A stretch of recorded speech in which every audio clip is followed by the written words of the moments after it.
Balik po tayo sa mga balita. Nanumpa na si President Donald Trump bilang ika-47 Pangulo ng Estados Unidos. Kasabay nito, ipinag-utos naman ni Trump ang pagkalas ng Amerika sa WHO. Ano ito? World Health Organization. Si Weng de la Fuente sa balita. Balik sa kapangyarihan si Donald Trump bilang ika-47 Pangulo ng Estados Unidos. Nanumpa si Trump sa loob ng Capitol Hill sa harap na rin ng matinding lamig na nararanasan sa bansa. Taas ang kanang kamay, hindi naman nagpatong ng kaliwang kamay si Trump sa dalawang Bibliang bitbit ng may bahay na si Melania sa harap ni U.S. Supreme Court Chief Justice John Roberts.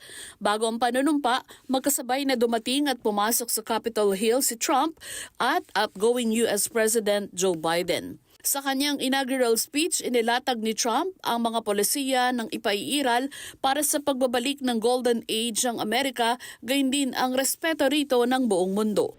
The Golden Age of America begins right now.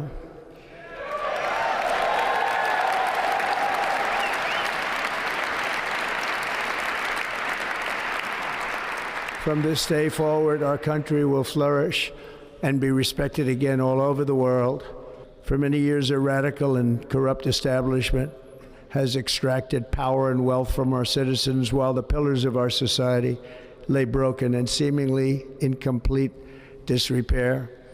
All of this will change starting today, and it will change very quickly. Pangunahin sa mga polisiyang ito ang deklarasyon ng national emergency sa Mexican border at deportasyon ng milyong-milyong illegal immigrants sa Amerika. Kasama sa target sa National Emergency Declaration ang pagtukoy sa mga criminal cartels bilang terrorist organizations, gayon din ang mga ipinanganak sa Amerika ng mga immigrants na nakapasok ng iligal sa bansa. Lumagda rin ng U.S. President sa kautusan na nagsususpende ng U.S. refugee settlement programs sa loob ng 4 na buwan. Pinawalang bisa naman ito ang ilang kautusan na itinuturing na legacy ni Biden, kabilang ang mga nagsusulong ng diversity, equity at inclusion o DEI, gayon din ang nagsusulong sa karapatan ng LGBTQ+ at racial minorities bilang pagtupad sa pangakong bawasan ng proteksyon sa karamihan ng marginalized Americans. Hindi pa malinaw kung ano ang magiging epekto ng polisiya sa recruitment ng US military dahil noong kanyang unang termino ay pinagbawal ni Trump ang recruitment ng transgender sa military na pinawalang bisa naman noon ni Biden. As of today, it will henceforth be the official policy of the United States government that there are only 2 genders, male and female. Una rin sa naging kautusan ni Trump ang pagkalas sa World Health Organization o WHO. Katwiran nito, hindi naging maayos ang pangangasiwa ng Global Health Agency sa COVID-19 pandemic at sa iba pang international health crisis. Hindi rin daw makatwirang nagbibigay ng malaking halagang Amerika sa WHO kumpara sa ibang malalaking bansa gaya ng China. What is withdrawing from the World Health Organization? That's a big one.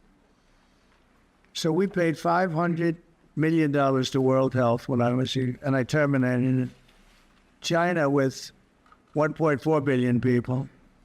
We have 350 to pay. We have, nobody knows what we have because so many people came in illegally, but let's say we have 325. They had 1.4 billion. They were paying 39 million. We were paying 500 million. It seemed a little unfair to me. So that wasn't the reason, but I dropped out. They offered me to come back for 39 million. In theory, it should be less than that, but, you know. And when Biden came back, they came back for 500 million. He knew that you could have come back for 39 million. They wanted us back so badly, so we'll see what happens. Kumalas din muli ang Amerika sa Paris Climate Accord na naglalayong pabagali ng global warming at planong palawakin ang oil production, gayon din ibasura ang mga kautosang naglalayong hikayatin ang mga motorista na bumili ng electric vehicles.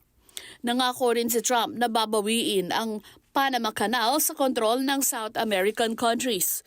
Pinawalang sala rin nito agad ang mga nahatulang supporters dahil sa paglusob sa Capitol Hill at nanindigang siya ang nagwagi sa nakaraang eleksyon.